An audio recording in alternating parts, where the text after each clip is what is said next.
Hello everyone, আসসালামু আলাইকুম। সবাই কেমন আছেন? আশা করব যে যেখান থেকে আমার ভিডিওটা দেখছেন অনেক ভালো এবং সুস্থ আছেন। তো আমি কালকে বাণিজ্য মেলায় গিয়েছিলাম, সেই ভিডিওটা আপনাদের সঙ্গে আপলোড করব। তো সকালে ঘুম থেকে উঠে বারান্দায় গিয়ে দেখি গোলাপ ফুলের মেলা বসেছে।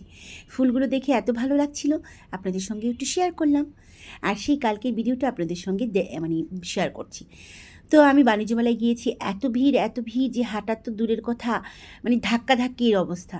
আমি এক সাইডে ছিলাম, নিজেকে সেভ করে। তারপর একটু ঘোরাঘুরি করে একটু খেয়েছি, ছোটোখাটো শপিং করেছি টুকিটাকি।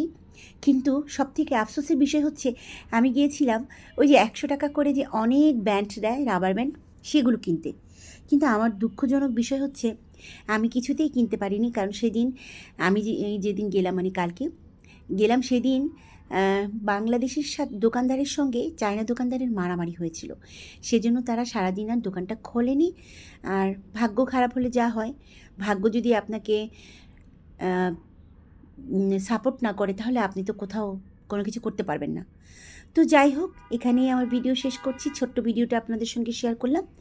ভালো থাকবেন, সুস্থ থাকবেন, সাবধানে থাকবেন, আমাদের জন্য দোয়া করবেন। আর আমার মন খুব খারাপ, আমি কিনতে পারিনি আমার বাবুর জন্য। আল্লাহ হাফেজ।